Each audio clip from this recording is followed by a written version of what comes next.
नमस्कार। आप सभी को कार्तिक पूर्णिमा और श्री गुरु नानक देव जी के जन्मोत्सव की हार्दिक शुभकामनाएं। दोस्तों, हम अपने राष्ट्र कवि श्री मैथिली शरण गुप्त जी से तो भली भांति परिचित हैं। उनकी अनेक काव्य कृतियों को भी हमने पढ़ा है। भारत भारती, पंचवटी, जयद्रथ वध, उर्मिला और उनकी लोकप्रिय काव्य कृति जो अनेक पाठ्यक्रमों में शामिल है, साकेत।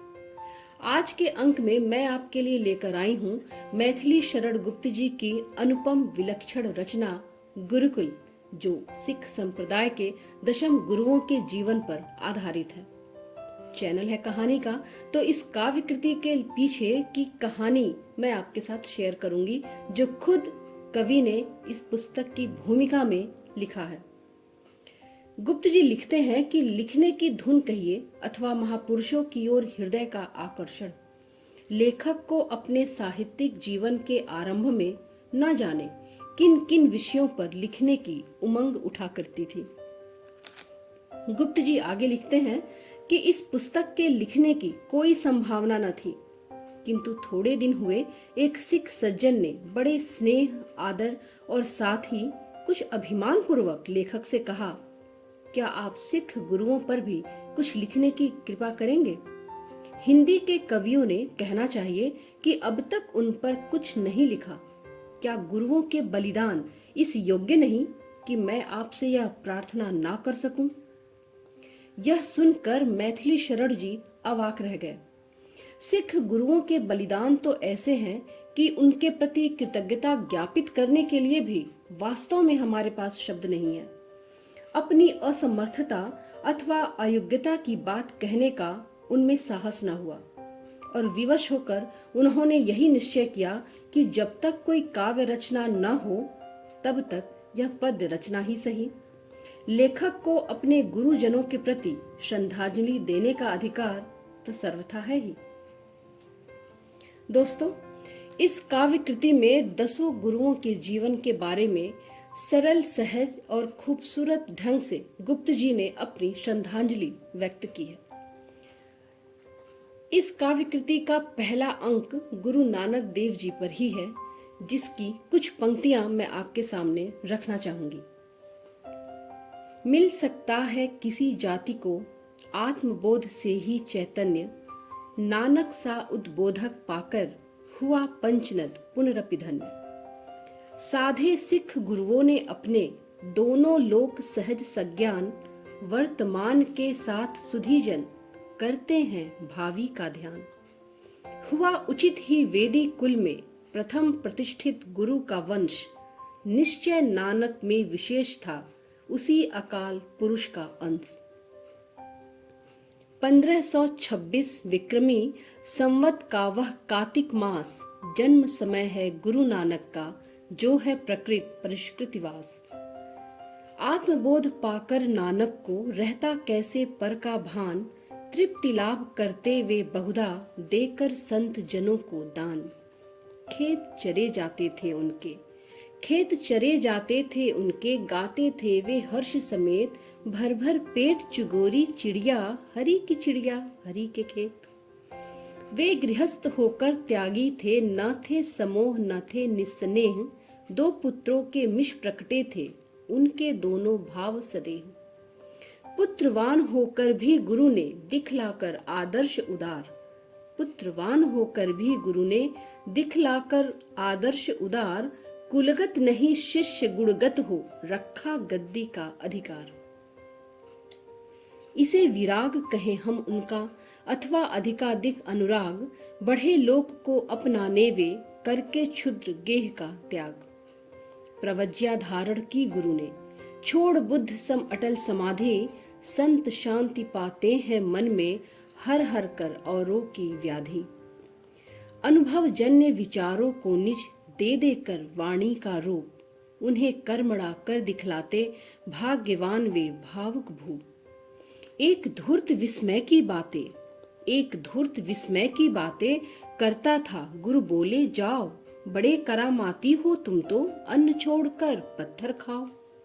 वही पूर्व आदर्श हमारे वेद विहित वेदांत विशिष्ट, दिए सरल भाषा में गुरु ने हमें और था ही क्या इष्ट। उसी पीढ़ प्राचीन नींव पर नूतन गृह निर्माण समान गुरु नानक के उपदेशों ने खींचा हाल हमारा ध्यान। दृश्युदती तट पर ऋषियों ने गाए थे जो वैदिक मंत्र, निज भाषा में भाव उन्हीं के नानक भरने लगे स्वतंत्र। निर्भय होकर किया उन्होंने साम्य धर्म का यहाँ प्रचार, प्रीति नीति के साथ सभी को शुभ कर्मों का है अधिकार। सारे कर्म कांड निष्फल हैं, सारे कर्म कांड निष्फल हैं, ना हो शुद्ध मन की यदि भक्ति, भव्य भावना तभी फलेगी जब होगी करने की शक्ति। यदि सत्कर्म नहीं करते हो, भरते नहीं विचार पुनीत, तो जपमाला तिलक व्यर्थ है, उल्टा बंधन है उपवीत। परम पिता के पुत्र सभी सम, कोई नहीं घृणा के योग्य, भातृभाव पूर्वक रहकर सब पाओ सुख शांति आरोग्य। काल कृपाण समान कठिन है शासक है हत्यारे घोर, रोक न सका उन्हें कहने से शाही कारागार कठोर। अस्वीकृत कर दी नानक ने यह कहकर बाबर की भेंट, औरों की छीना झपटी कर भरता है वह अपना पेट। जो संतोषी जीव नहीं है क्यों न मचाएंगे वे लूट, लुटे कुटेंगे क्यों न भलावे, फैल रही है जिनमें फूट। मिले अनेक महापुरुषों से घूमे नानक देश विदेश, सुने गए सर्वत्र चाव से भाव भरे उनके उपदेश। हुए प्रथम उनके अनुयायी शुद्रादृखी श्रद्धा युक्त, ग्लानि छोड़ गुरु को गौरव ही हुआ उन्हें करके भय मुक्त।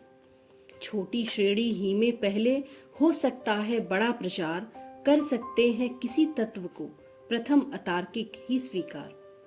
समझे जाते थे समाज में निंदित घृणित और जो नीच, वे भी उसी एक आत्मा को देख उठे अब अपने बीच। वाक्य बीज बोए थे गुरु ने, क्रम से पाने लगे विकास, यथा समय फल आए उनमें, श्रम में सृजन सहज है नाश। उन्हें सींचते रहे निरंतर आगे के गुरु शिष्य सुधीर, बद्ध मूल कर गए धन्य वे, देकर भी निज शोणित नीर। निज दायित्व पूर्ण पद गुरु ने दिया देख अंगद को धीर, जो था बिना विचारे उनका आज्ञा पालन सा सशरीर। शिष्य सिख या सिख कहाए गुरु के अनुयायी आकृष्ट, निज सजीवता से अभिन्न भी हुए अलग से हमसे दृष्ट। वे निज हिंदू जाति धर्म के हुए सजग सैनिक ही सिद्ध, जो हलधर थे आगे चलकर करने लगे लक्ष्यवर विद। लिखने पढ़ने का नव विधि से गुरु अंगद ने किया प्रचार, निज लिपि विद किया नानक के शील और शिक्षा का सार। लंगर भोजन भवन आपका नित्य खुला था सबके अर्थ, जो प्रचार में प्रेम वृद्धि में संग सिद्धि में हुआ समर्थ। एक पंक्ति में एक संग सब वहां बैठते राजा रंग, एक भाव से यूं सिखों का एक राष्ट्र बन गया अशंक। गुरु के उपदेशों से जन जन पाता निज में नई उमंग, जब हम भोजनार्थ जीते हैं गुरु भोजन था जीवन हेतु। शिष्यों के संगठन हेतु ही वह होती थी उनकी सब आय, भोगे एक अनेकों का धन, यह तो है अति ही अन्याय।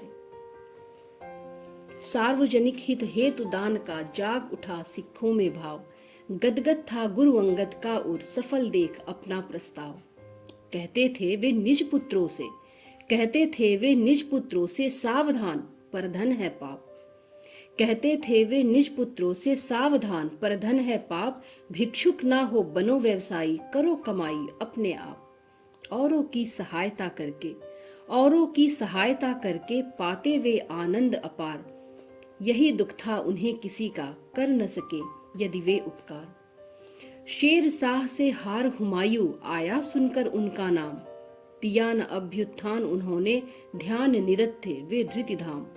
क्रुद्ध हुआ वह खंग खींच कर कुछ कहने को था मुंह खोल, तब तक पलक खुले गुरुवर के और सुन पड़े ये दो बोल। शेर शाह के आगे तेरी कहाँ गई थी यह तलवार, रख छोड़ी थी किसी साधु पर, धन्य देखने को क्या धार। लज्जित हुआ हुमायूं गुरु ने हंसकर कहा, सफल हो शूर, जो विचारदर्शी होते हैं उन्हें दिख पड़ता है दूर।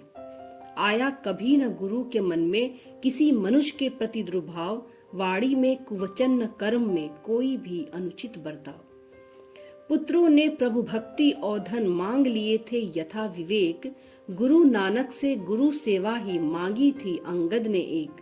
प्रभु जन सेवक को ही नानक बतलाते थे सच्चा भक्त, सेवा ही वह भक्ति मूर्ति है हमें दिखाई दे जो व्यक्त। दोस्तों, मैथिली शरण गुप्त की इस काव्य कृति में सभी गुरुओं के जीवन के बारे